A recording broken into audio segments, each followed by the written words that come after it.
السلام عليكم. أهلا ومرحبا بكم مشاهدينا الكرام في قناتكم خفايا المعرفة. إن كل لقمة من الطعام تتناولها تختلط مع أنزيمات اللعاب في الفم وتنتقل عبر المرء إلى معدتك. هنا تحصل عملية هضم البروتينات وتحول أنزيمات المعدة الطعام إلى جزيئات صغيرة. ينتقل هذا الخليط من الجزيئات إلى الماء الدقيق حيث يتم استكمال هضم الجزيئات الغذائية الأخرى.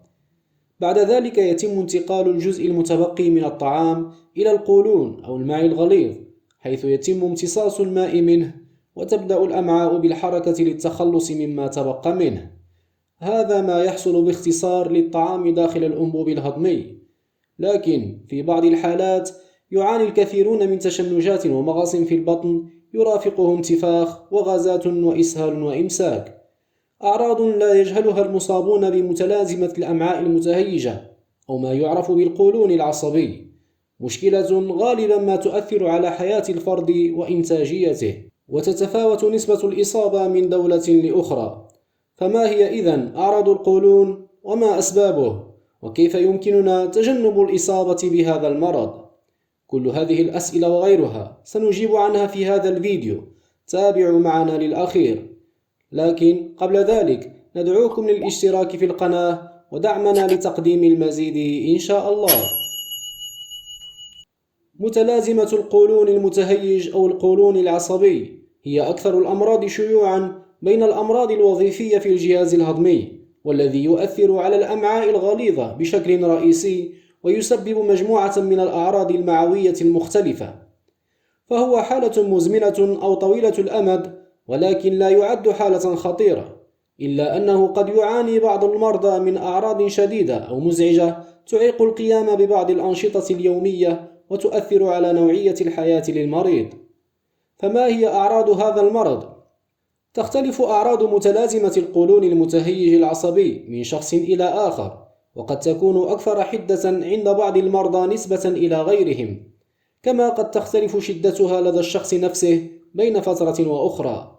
تميل الأعراض للظهور والاختفاء في فترات تمتد من بضعة أيام إلى أشهر في كل مرة، وغالبا ما تظهر بعد التعرض لمحفزات القولون العصبي مثل التوتر أو الضغط النفسي، أو بعد تناول الأطعمة المهيجة. وتشمل أعراض القولون المتهيج الأكثر شيوعا ما يلي: ألم في البطن، ويكون ألم القولون العصبي على شكل تقلصات في الأمعاء أو تشنج في البطن. أما عن مكان ألم القولون فإنه يصيب عادة أسفل البطن أو كامل البطن، وغالبا ما يزداد بعد تناول الطعام ويقل بعد التبرز. الإسهال، والذي يكون عادة على شكل نوبات شديدة من البراز المائي أو الشعور المفاجئ بالحاجة إلى التبرز، وقد يرافقه الشعور بالغثيان. الإمساك والبراز الصلب، والشعور بالإجهاد عند التبرز وعدم إفراغ الأمعاء بشكل كامل. ويعتبر الإمساك أكثر الأعراض شيوعاً عند الشباب والمراهقين المصابين بمتلازمة القولون العصبي. اضطراب حركة الأمعاء، وتناوب الإصابة ما بين الإسهال الشديد والإمساك الشديد. خروج مخاط أبيض مع البراز. الغازات وانتفاخ البطن والشعور بامتلاء البطن وتورمه على نحو غير مريح. بعدما تعرفنا على أعراض القولون العصبي، دعونا نمر الآن إلى أسباب هذا الاضطراب. تعد أسباب القولون العصبي غير واضحة، ولكن هناك بعض النظريات والأسباب المحتملة التي يعتقد الخبراء أنها تلعب دورا في الإصابة بمتلازمة القولون العصبي.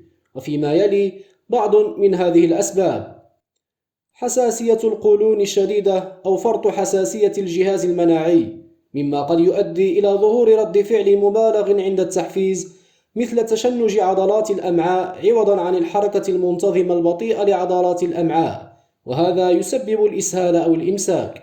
ارتفاع مستويات بعض المواد الكيميائية والهرمونية التي يصنعها الجسم في الجهاز الهضمي، والتي تتحكم في الإشارات العصبية بين الدماغ والجهاز الهضمي مثل السيروتونين أو الغاسترين، مما قد يسبب تغيرا في حركة الأمعاء على نحو غير طبيعي. فرط نمو البكتيريا المعوية الدقيقة أو تغير أنواع البكتيريا في الأمعاء أو اختلال توازنها. ما هي الفئات الأكثر عرضة للإصابة بالقولون العصبي؟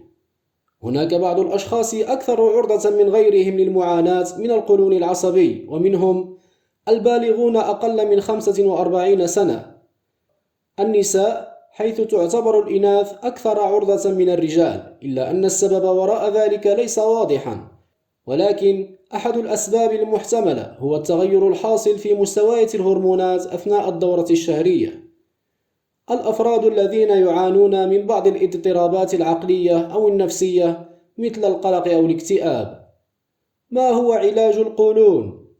يهدف علاج متلازمة القولون العصبي إلى تخفيف الأعراض وتحسين حياة المريض، نظرا لأن أسباب الإصابة بها غير واضحة تماما، وعادة ما يبتدئ العلاج بما يلي: تحسين النظام الغذائي وتجنب الأطعمة المهيجة، وذلك من خلال مراقبة نوعية الأطعمة المتناولة لفترة معينة، وملاحظة الأطعمة التي فاقمت سوء الأعراض لدى المريض، حيث أن نوع الأطعمة المحفزة للأعراض قد تختلف من شخص لآخر.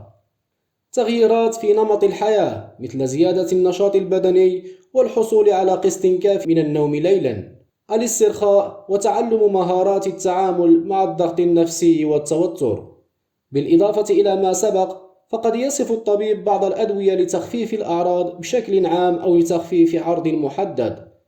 قبل أن نختم، إليك هذه النصائح التي ستساعدك في تخفيف أعراض متلازمة الأمعاء المتهيجة عند ظهورها أو في الوقاية من تهيج القولون العصبي. تجنب الأطعمة أو المشروبات المحفزة للقولون. زيادة كمية الألياف في النظام الغذائي كتناول الشوفان مثلا.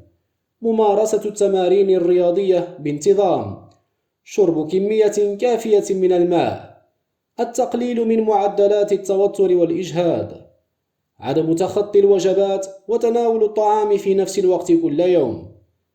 تناول الطعام ببطء ومضغه جيدا.